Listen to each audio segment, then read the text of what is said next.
La Chișinău a fost organizat încă un eveniment Cafe Debate cu tema Accesibilitatea persoanelor cu deficiență de auz la serviciile prestate sistemului de justiție din Republica Moldova.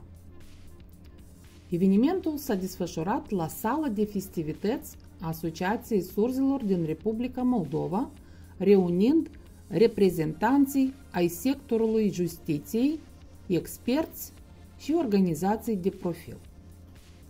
Agenda evenimentului a inclus sesiunea de deschidere, prezentarea rezultatelor unui focus group, discuții de panel și prezentarea proiectului DEAF Info Center.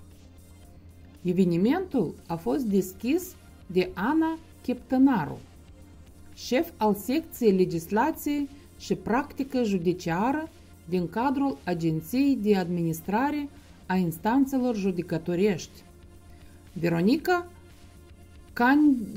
Cangea Cibotaru, coordonatoare de proiect la UNDP Moldova, și Ruslan Lopatiuc, președintele Asociației Surzilor din Republica Moldova.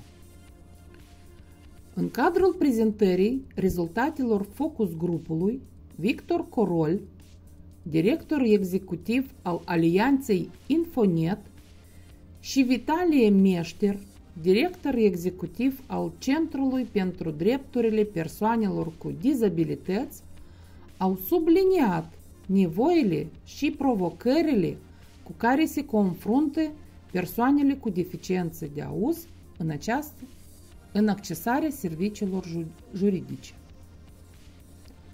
Panelul de discuții, moderat de Andrei Brigidin, a adus în prim plan perspective și soluții pentru îmbunătățirea accesibilității, incluzând intervențiile reprezentanților Agenției de Administrare a Instanțelor de Judecată, ale Curții de Apel Comrat și ale interpreților de limbaj mimico-gestual.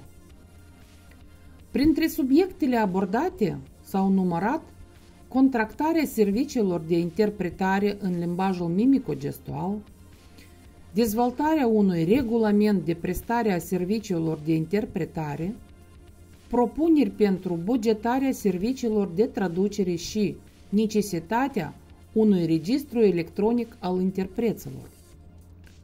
Un punct de interes major a fost și prezentarea unui nou proiect strategic destinat și să îmbunătățească accesul la justiție pentru persoanele cu deficiență de auz prin dezvoltarea unui mecanism eficient de furnizare a serviciilor de interpretare prin videoconferință în cadrul ședințelor de judecată care să sprijine Ministerul Justiției, Agenția și Consiliul Superior al Magistraturii în asigurarea unei examinări echitabile și eficiente a cauzelor judiciare. La eveniment a participat și domnul Dumitru Obadă, președintele Consiliului Superior al Procurorilor, care a subliniat importanța colaborării interinstituționale pentru promovarea unui sistem de justiție accesibil și echitabil. Au fost abordate idei precum specificul dizabilității de auz. Sunt necesare 10-15 minute pentru pregătire, stabilirea contractului, consolidarea încrederii și stabilirea confortului psihologic înainte realizării traducerilor oficiale. Este necesar de elaborat protocoale de comunicare a reprezentanților funcționarilor din sistemul de justiție cu persoanele cu dizabilități de auz. Seminarii informative cu persoane cu dizabilități în sala ASRM.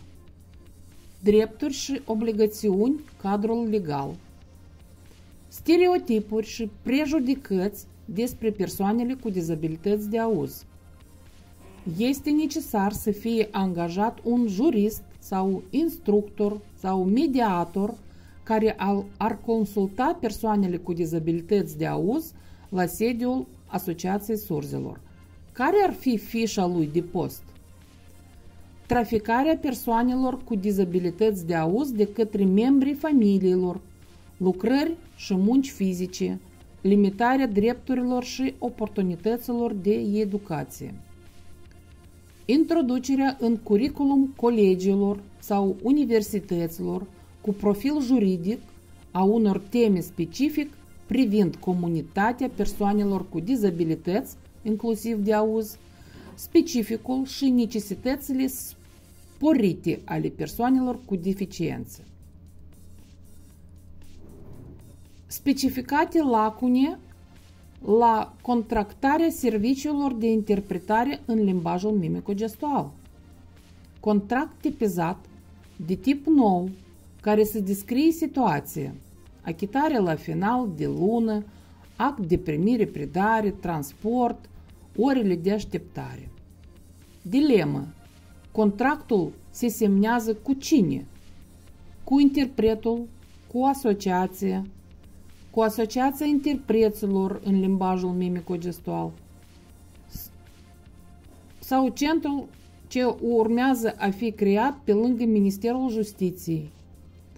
Cum sunt acoperite costurile de deplasare cu transportul public și transportul personal, legitimația de interpret, regulamentul de prestare a serviciului și certificarea interpreților în timpul ședințelor online, dezvoltarea mecanismului de achiziționare a serviciilor de interpretare în limbajul mimico-gestual, eliminarea bullyingului din partea organelor de forță asupra interpreților limbajului mimico-gestual.